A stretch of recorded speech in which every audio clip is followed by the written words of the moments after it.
आप सभी लोगों का बहुत बहुत स्वागत है। आज हम समझेंगे मिसल क्या है और उसको कौन कौन से फैक्टर्स प्रभावित करते हैं, और फिर हम समझेंगे सर्फेक्टेंट क्या है और उसके टाइप क्या है। तो मिसल क्या है? मिसल की डेफिनेशन क्या है? मिसल का मतलब है कि जब कोलाइडल सॉल्यूशन में सर्फेक्टेंट के मॉलिक्यूल कंबाइन होते हैं तो वो जिस एग्रीगेट को बनाते हैं, जिस समूह को बनाते हैं, उसी को हम मिसल कहते हैं। तो मिसल की डेफिनेशन क्या है, इसको हम डिटेल में समझेंगे अभी। तो आंसर ए क्या है? मिसल क्या है? It is an aggregate formed when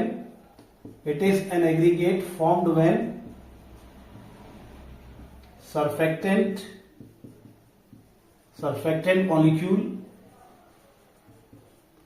molecule combine in colloidal solution।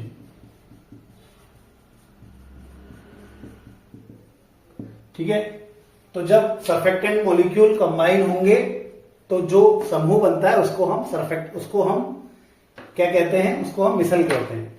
अब यहां पर एक टर्म आया है सर्फेक्टेंट।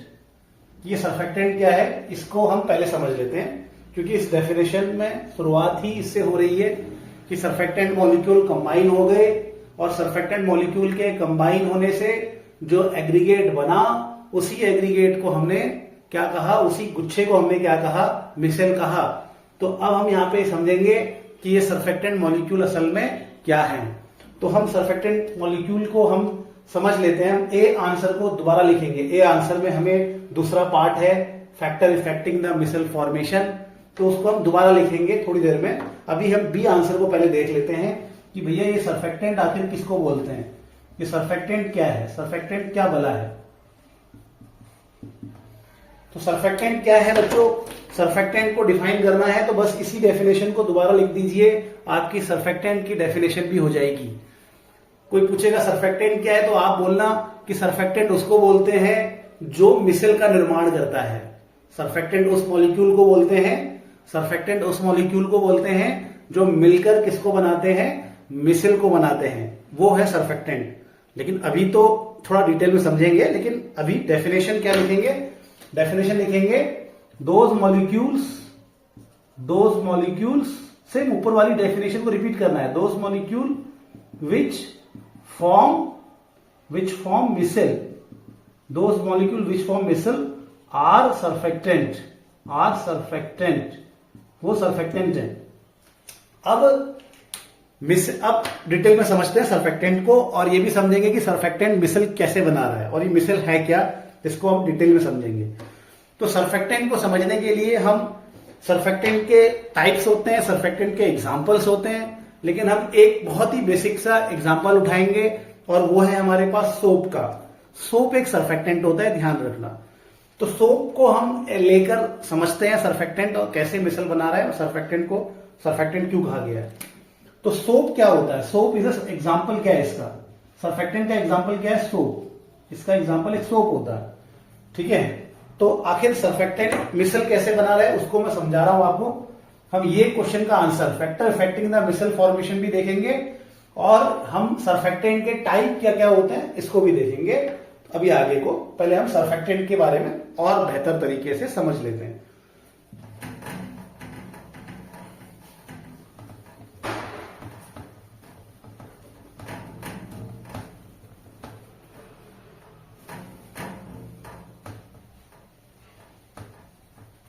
ठीक है, तो अब हम देखेंगे कि भाई एक सर्फेक्टेंट है हमारे पास सोप। सोप क्या होता है? सोप हमारे पास एक लॉन्ग कार्बन की चेन होती है। सोप एक इलेक्ट्रोलाइट है। अगर कोई बोलेगा भैया सोप क्या है, तो आपने बोलना है कि सोप इज एन इलेक्ट्रोलाइट। ठीक है, सोप एक इलेक्ट्रोलाइट होता है। इसमें एक लॉन्ग इलेक्ट्रोलाइट मतलब जो आयन से बना हुआ है, जिसमें पॉजिटिव आयन होता है और नेगेटिव आयन होता है, उसको हम इलेक्ट्रोलाइट कहते हैं। या अगर कोई पूछेगा आपसे सोप क्या है, तो it is a sodium salt of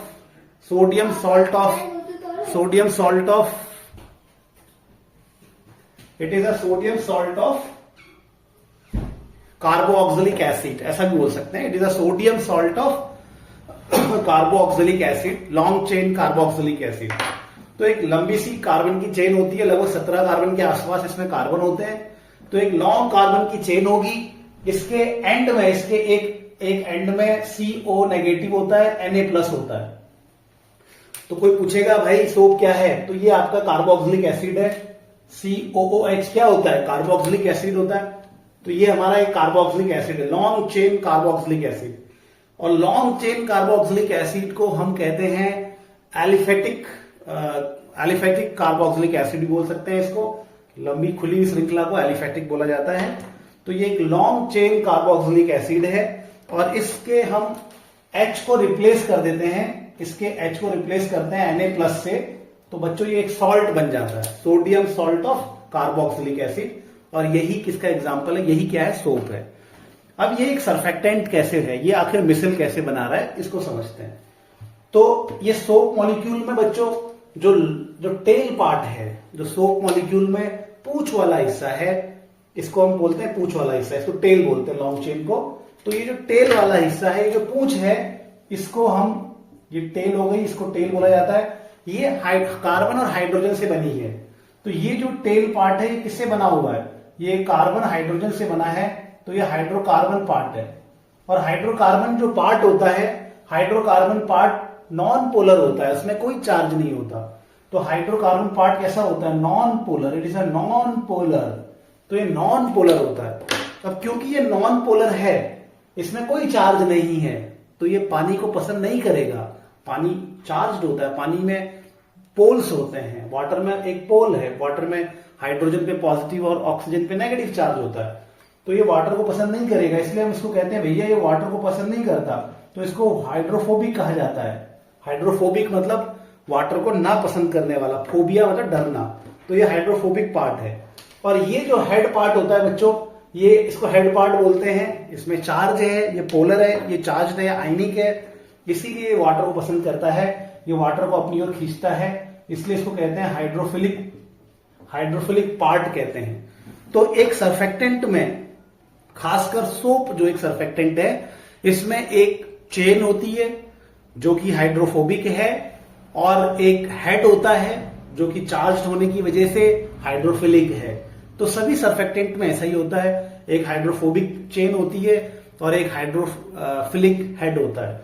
अब जब हम इस सोप को पानी में डालेंगे तो क्या होगा, जब हम इस सोप को पानी में डालेंगे बच्चों तो क्या होता है, जब इस सोप को पानी में डाला जाता है तो ये सोप का मॉलिक्यूल इस पानी में अपने आप को इस तरह से ये आ जाता है, इसके अंदर घुस जाता है।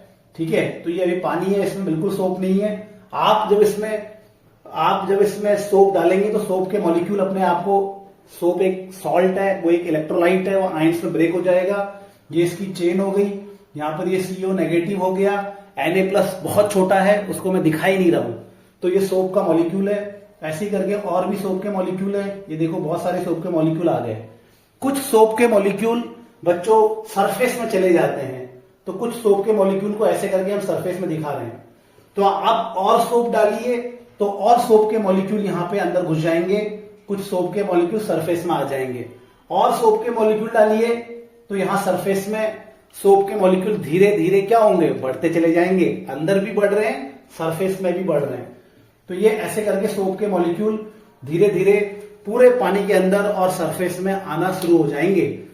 अब जैसे ही सरफेस में, पूरा सरफेस जब सोप मॉलिक्यूल से कवर हो जाता है, ये जरूर ध्यान रखना कि जब पूरा सरफेस सोप मॉलिक्यूल से कवर हो जाता है तो उस वक्त उस कंसंट्रेशन को, जब पूरा सरफेस में आपका सोप मॉलिक्यूल आ गया है, अब सरफेस बिल्कुल लगभग वाटर के मॉलिक्यूल वहां पे कम रह गए हैं, पूरा सरफेस जब सोप मॉलिक्यूल से कवर हो जा रहा है, तो इस कंसंट्रेशन को हम क्रिटिकल मास कंसंट्रेशन कहते हैं। क्या कहते हैं इसको, क्रिटिकल मास कंसंट्रेशन। अब इस कंसंट्रेशन पे क्या होता है, अगर यहाँ पे ऑयल का पार्टिकल भी है, तब मैं अब आगे कहानी एक कल्पना कर लेते हैं कि यहाँ पे ऑयल है। तो जब आप सोप को डाल रहे हैं पानी में, तो सोप पहले तो क्या काम कर रहा है, जब आप सोप पानी में डाल रहे हैं तो सोप एक सॉल्ट है, सोप एक इलेक्ट्रोलाइट है, वो अपने आयंस में ब्रेक हो जाएगा, उसका Na प्लस अलग हो जाएगा और उसका जो CO नेगेटिव वाला पार्ट है वो अलग हो जाएगा। और धीरे धीरे जब ये सोप के मॉलिक्यूल सरफेस में भी आ जाएंगे, नीचे भी आ जाएंगे, सरफेस में भी आ जाएंगे, नीचे भी आ जाएंगे, तो धीरे धीरे पूरी सरफेस जब कवर हो जाएगी तो उस कंडीशन को जब सरफेस पूरी कवर हो जाती है तो वो कंडीशन, वो कंसंट्रेशन जो अंदर होगा सोप का, पानी में जो सोप का कंसंट्रेशन होता है उसको क्रिटिकल मास कंसंट्रेशन कहते हैं। और जब ये कंडीशन आ जाती है तो इसके बाद तुरंत क्या होना शुरू हो जाता है, इसके बाद इस जो ऑयल का पार्टिकल है उसके साथ क्या घटना घटती है तो उसको समझ लीजिए। तो इस कंसंट्रेशन के बाद क्या घटना घटती है, क्या खास बात हो जाती है कि भैया ये जो सोप का टेल वाला पार्ट है, ये क्या है, सोप का टेल वाला पार्ट क्या बताया आपको, हाइड्रोकार्बन बताया। सोप का टेल वाला पार्ट, इस सर्फेक्टेंट का टेल वाला पार्ट किससे बना होता है, इस सर्फेक्टेंट का टेल वाला पार्ट हाइड्रोकार्बन से बना है।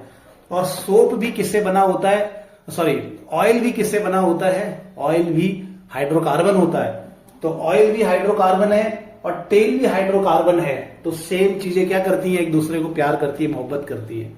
अगर इंडिया वाला कहीं बाहर विदेश में चला जाए, वहां उसको इंडियन लोग मिल जाए तो मोहब्बत क्या है, बढ़ जाती है, अट्रैक्शन बढ़ जाता है कि तू भी इंडियन, मैं भी इंडियन, हम भाई भाई। तो वही चीज यहां पर भी हो रही है कि टेल वाला पार्ट क्या है, हाइड्रोकार्बन से बना हुआ है, और जो सोप है वो भी, सॉरी टेल वाला पार्ट सोप का हाइड्रोकार्बन से बना है, और जो ये ऑयल है ये भी हाइड्रोकार्बन है। तो हाइड्रोकार्बन को क्या बोलते हैं कि भैया तुम मेरे ही गांव के हो, तो ये अट्रैक्ट हो जाते हैं इस तरीके से। बहुत सारे सोप की जो टेल्स हैं वो इस ऑयल के साथ क्या है, ऐसे करके अट्रैक्ट हो जाएगी और चिपक जाएगी, और बच्चों ये एक एग्रीगेट बन जाएगा। ये क्या बन जाएगा, ये एक एग्रीगेट बन जाएगा। तो इसी एग्रीगेट को हम कहते हैं मिसेल। इस एग्रीगेट को क्या कहते हैं, मिसेल कहते हैं। तो ये मिसेल बन गया यहां पर। तो मिसेल कब बनता है, जब हम सर्फेक्टेंट को, यहां पे मैं सर्फेक्टेंट क्या एग्जांपल ले रहा हूं, सोप ले रहा हूं। सर्फेक्टेंट के बहुत सारे एग्जांपल हो सकते हैं, लेकिन हम एक बहुत ही आसान सा एग्जांपल, क्योंकि वो हम जानते हैं इसीलिए हम उसको पढ़ रहे हैं। तो हमारे पास जो सबसे आसान एग्जांपल सोप है। तो सोप सर्फेक्टेंट को जब हम वाटर में डालते हैं तो क्या घटना घटती है, सोप अपने आयंस में ब्रेक हो जाता है, और उसके बाद धीरे धीरे सोप का जब कंसंट्रेशन बढ़ता है, खासकर जब surface of water is covered by the soap molecule, उस कंसंट्रेशन को क्रिटिकल मास कंसंट्रेशन कहते हैं। और जैसे ही क्रिटिकल मास कंसंट्रेशन आता है, तुरंत फिर वहां पे उसके बाद मिसेल का फॉर्मेशन शुरू हो जाता है। ठीक है, ये बात ध्यान रखना। क्रिटिकल मास कंसंट्रेशन में पूरी सरफेस वाटर की सोप मॉलिक्यूल से क्या हो जाएगी, कवर्ड हो जाएगी, और फिर उसके बाद जो सोप के मॉलिक्यूल हैं वो धीरे धीरे अंदर प्रवेश करेंगे, और जो आपका ऑयल का पार्टिकल है उस ऑयल के पार्टिकल के साथ क्या करेंगे, वो अपने पूंछ को चिपकाएंगे, क्योंकि पूंछ भी हाइड्रोकार्बन, ऑयल भी हाइड्रोकार्बन। तो इस तरह से क्या बन जाएगा, मिसेल का फॉर्मेशन हो जाएगा। मिसेल जब बनता है, इस प्रक्रिया को हम कहते हैं मिसेलाइजेशन। क्या कहते हैं, मिसेलाइजेशन कहते हैं। ठीक है, और जिस टेम्परेचर पे मिसेल बनेगा, जो टेम्परेचर मिसेल बनने के लिए रिक्वायर्ड होता है, उस टेम्परेचर को क्राफ्ट टेम्परेचर कहते हैं। ठीक है, आप जिस टेम्परेचर पे मिसेल स्टेबल होता है, जिस टेम्परेचर पे मिसेल बनेगा, उस टेम्परेचर को हम क्राफ्ट टेम्परेचर कहेंगे। तो अगर आप टेम्परेचर बढ़ा दोगे या घटा दोगे, तो ऐसे में फिर मिसेल का बनना बंद हो जाता है। और यही एक फैक्टर भी है, टेम्परेचर एक फैक्टर भी है जो ये तय कर रहा है कि मिसेल बनेगा कि नहीं बनेगा। तो मैं अभी इसको आगे दिखाऊंगा, तो मुझे लगता है आपको सर्फेक्टेंट के बारे में मालूम चल गया है। अब हमारे पास दो इसमें हेडिंग्स हैं, क्वेश्चन नंबर 1 का जो सेकंड पार्ट है और क्वेश्चन नंबर 2 का जो सेकंड पार्ट है। एक बार क्वेश्चन नंबर 2 के सेकंड पार्ट को देख लेते हैं कि टाइप ऑफ सर्फेक्टेंट के टाइप क्या हो सकते हैं। तो सर्फेक्टेंट के बच्चों दो बहुत ही सिंपल से टाइप होते हैं। सर्फेक्टेंट के दो बहुत ही सिंपल से टाइप होते हैं। एक है नॉन पोलर सर्फेक्टेंट और दूसरा होता है पोलर सर्फेक्टेंट। थोड़ा स्पेलिंग देख लेना, ठीक है। सर्फेक्टेंट को मैंने शॉर्ट में लिख दिया यहां पे। दूसरा होता है पोलर सर्फेक्टेंट। तो नॉन पोलर सर्फेक्टेंट वो होते हैं जिनमें कोई भी हेड में भी चार्ज नहीं होता और टेल में भी चार्ज नहीं होता। उनमें अलग ही तरह से टेल हाइड्रोफिलिक हो जाती है और हेड में भी कोई चार्ज नहीं होता, वो आयनिक नहीं होते हैं, नॉन आयनिक होते हैं। उनमें कोई नॉन आयनिक भी बोल सकते हैं उसको, या नॉन पोलर भी बोल सकते हैं। नॉन आयनिक बोलना थोड़ा ज्यादा बेटर रहेगा, ठीक है। नॉन पोलर नहीं बोला जाएगा, नॉन आयनिक, सॉरी। तो नॉन आयनिक सर्फेक्टेंट और आयनिक सर्फेक्टेंट। तो ये हमारे पास दो टाइप के सर्फेक्टेंट है। आयनिक सर्फेक्टेंट का मैंने आपको एग्जांपल बताया था। आयनिक सर्फेक्टेंट का एग्जांपल सोप है, डिटर्जेंट है, ठीक है। आयनिक सर्फेक्टेंट सोप होता है, डिटर्जेंट होता है। सोप में मैंने आपको दिखाया था कि लंबी सी चेन होती है और उसमें फिर CO नेगेटिव Na पॉजिटिव होता है। ऐसे ही हमारे पास डिटर्जेंट भी है, ठीक है, उसमें भी एक चेन होती है और चार्जेस होते हैं हेड में। और नॉन आयनिक सर्फेक्टेंट के हमारे पास कुछ एग्जांपल्स हैं, जैसे कि हमारे पास फैटी अल्कोहल इथोऑक्सिलेट हमारे पास इसका एग्जांपल है। फैटी अल्कोहल इथोऑक्सिलेट ये है। और दूसरा हमारे पास है अल्काइल फिनॉल इथोऑक्सिलेट। तो ये हमारे पास बच्चों और भी बहुत सारे होते हैं, तो 2 याद कर लीजिएगा। नॉन आयनिक सर्फेक्टेंट यानी कि जिनमें कोई भी चार्ज नहीं है, जिनमें कोई भी आवेश नहीं होता, ऐसे हमारे पास सर्फेक्टेंट कौन कौन से होते हैं। ऐसे हमारे पास सर्फेक्टेंट दो यहां पे मैं आपको एग्जांपल बता रहा हूं। एक फैटी अल्कोहल इथोऑक्सिलेट है और दूसरा हमारे पास अल्काइल फिनॉल इथोऑक्सिलेट है। आयनिक सर्फेक्टेंट में हमारे पास सोप और डिटर्जेंट है, ठीक है।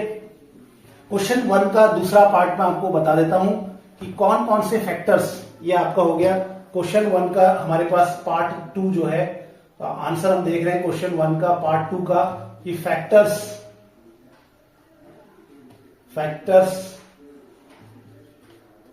सॉरी गलत हो रहा है, स्पेलिंग भूल जाऊं। फैक्टर इफेक्टिंग मिसल फॉर्मेशन। तो कौन से फैक्टर्स जो हैं वो मिसल फॉर्मेशन को प्रभावित करते हैं। तो जो सबसे पहला फैक्टर है वो है बच्चों कंसंट्रेशन, ठीक है बच्चों, कंसंट्रेशन है। मैंने आपको बताया था कि सर्फेक्टेंट का एक मिनिमम कंसंट्रेशन होना चाहिए, एक ऐसा कंसंट्रेशन होना चाहिए जब सर्फेक्टेंट आगे चलकर क्या बनाए, मिसल बनाए। क्रिटिकल मिसल कंसंट्रेशन कहते हैं उसको। तो अगर क्रिटिकल मिसल कंसंट्रेशन होगा ही नहीं तो मिसल फॉर्मेशन ही नहीं होगा। तो कंसंट्रेशन में क्या लिखेंगे हम कि critical micelle concentration is required, critical missile concentration is required to form missile। ये आप इसको लिख सकते हैं, बहुत सिंपल सा एक लाइन में इसको लिख लेंगे और बना बना के आंसर लिखेंगे एग्जाम में। इसी में आप क्रिटिकल मिसल कंसंट्रेशन को वेल डिफाइन कर सकते हैं, ठीक है। दूसरा है टेम्परेचर। दूसरा फैक्टर्स क्या है, टेम्परेचर है, कि टेम्परेचर का भी मिसल फॉर्मेशन में इफेक्ट होता है। मैंने बताया था आपको क्राफ्ट टेम्परेचर चाहिए होता है, Krafft temperature is required. Krafft ये सी के है बेटा। Krafft temperature is required for micelle formation.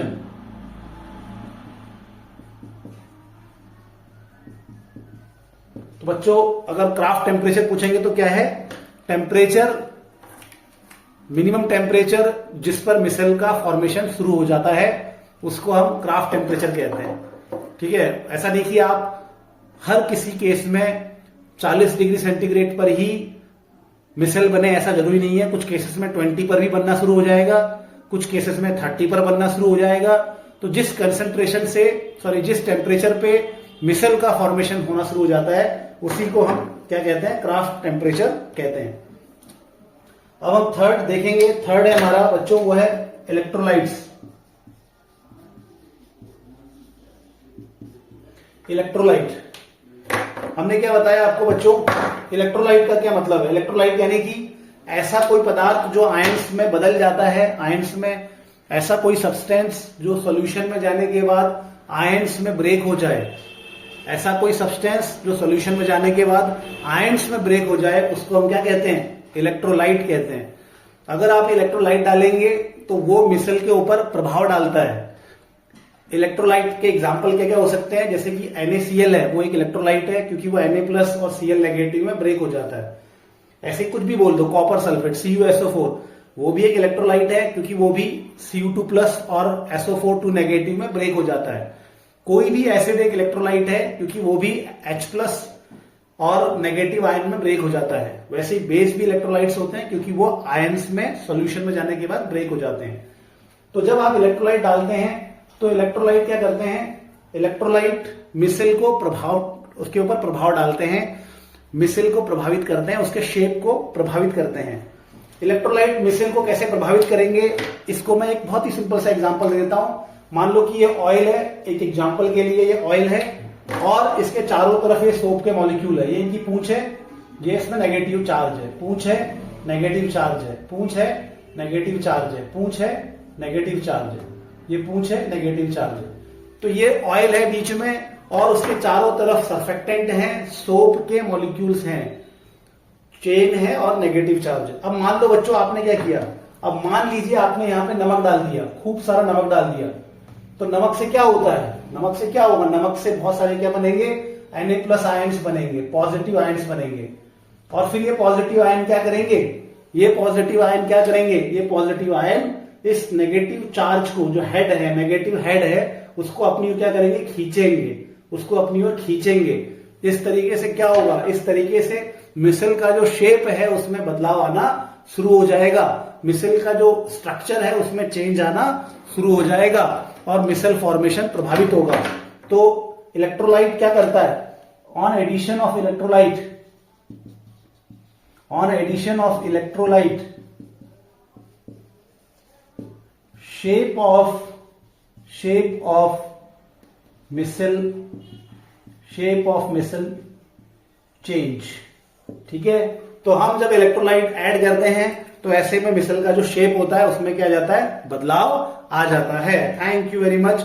आपको जहां भी डाउट होगा आप मेरे से पूछते रहिएगा, कहीं अगर कोई डाउट होगा, अगर कहीं हो सकता है कि नहीं आए, बहुत संभावना इसकी कि आपको नहीं आएगा समझ में, तो प्लीज मेरे से पूछ लीजिएगा। Thank you, take care.